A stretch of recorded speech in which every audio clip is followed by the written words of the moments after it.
இன்றைய இறைவார்த்தை திருத்தூதர் பணிகள் நூலில் இருந்து வாசகம். அந்நாள்களில் காவலர்கள் திருத்தூதர்களை அழைத்து கொண்டு வந்து யூத தலைமை சங்கத்தின் முன் நிறுத்தினார்கள். தலைமை குரு அவர்களை நோக்கி, நீங்கள் இந்த இயேசு பற்றி கற்பிக்க கூடாது என்று நாங்கள் கண்டிப்பாய் கட்டளையிடவில்லையா? என்றாலும் எருசலேம் முழுவதும் நீங்கள் கற்பித்து வருகிறீர்கள். மேலும் இந்த மனிதருடைய இரத்த பழியையும் எங்கள் மீது சுமத்த பார்க்கிறீர்களே என்றார். அதற்கு பேதுருவும் திருத்தூதரும் மறுமொழியாக, மனிதர்களுக்கு கீழ்ப்படிவதை விட கடவுளுக்கு அல்லவா கீழ்ப்படிய வேண்டும். நீங்கள் சிலுவையில் தொங்க வைத்து கொன்ற இயேசுவை நம் மூதாதையரின் கடவுள் உயிர்த்தெழ செய்தார். இஸ்ரேல் மக்களுக்கு மனமாற்றத்தையும் பாவ மன்னிப்பையும் அளிப்பதற்காக கடவுள் அவரை தலைவராகவும் மீட்பராகவும் தமது வலப்பக்கத்துக்கு உயர்த்தினார்.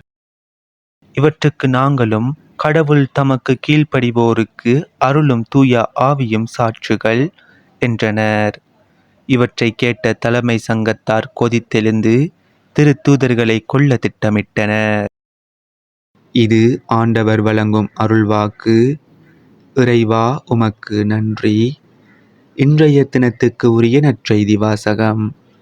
மத்தேயு எழுதிய தூய நற்செய்தியில் இருந்து.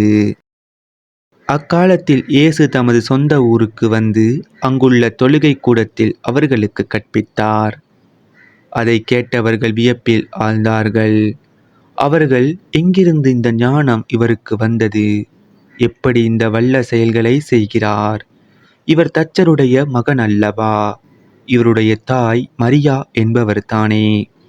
யாக்கோபு, யோசேப்பு, சீமோன், யூதா ஆகியோர் இவருடைய சகோதரர் அல்லவா? இவர் சகோதரிகள் எல்லாரும் நம்மோடு இருக்கிறார்கள் அல்லவா? பின் இவருக்கு இவை எல்லாம் எங்கிருந்து வந்தன என்றார்கள். இவ்வாறு அவரை ஏற்றுக்கொள்ள அவர்கள் தயங்கினார்கள். இயேசு அவர்களிடம், தம் சொந்த ஊரிலும் வீட்டிலும் தவிர மற்றெங்கும் இறைவாக்கினர் மதிப்பு பெறுவர் என்றார். அவர்களுக்கு நம்பிக்கை இல்லாததால் அவர் அங்கு பல வல்ல செயல்களை செய்யவில்லை.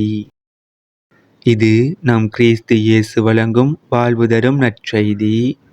கிறிஸ்துவே உமக்கு புகழ். இன்றைய தினத்துக்கு உரிய சிந்தனை துளிகள். தொழிலாளர் தினம் என்று சிறப்பிக்கின்ற இன்று புனித யோசேப்பு தொழிலாளர்களின் பாதுகாவலர் என போற்றுகின்றோம். இயேசு இன்றைய நற்செய்தியிலே 3 அடிப்படை காரணங்களால் நிராகரிக்கப்படுகின்றார். 1. இயேசுவின் ஞானம், வல்லமை தந்தை கடவுளிடம் இருந்து வந்தவை என்பதை புரிந்து கொள்ளாமல், தச்சன் மகன், நாசரேத்து பெண் இவர் தாய் என்று மட்டுமே மேலோட்டமாக புரிந்து கொண்டார்கள். 2. பழகி போன ஒன்று நமக்கு புதிதாய் தெரிவதில்லை. இவர் தானே, இந்த குடும்பம் தானே என்று நினைக்கும் போது அவரது வாழ்வியல், குடும்ப சூழல் தடையாக மாறுகின்றது. 3. அவர்கள் அவரை கடவுளின் மகனாக நம்பவில்லை. எனவே அவர் அவர்களுடைய வல்ல செயல்கள் ஆற்ற முடியவில்லை. எந்த தொழிலையும் இழிவாக நினைக்காமல் உழைப்பே உயர்வு என்று வாழ வேண்டும்.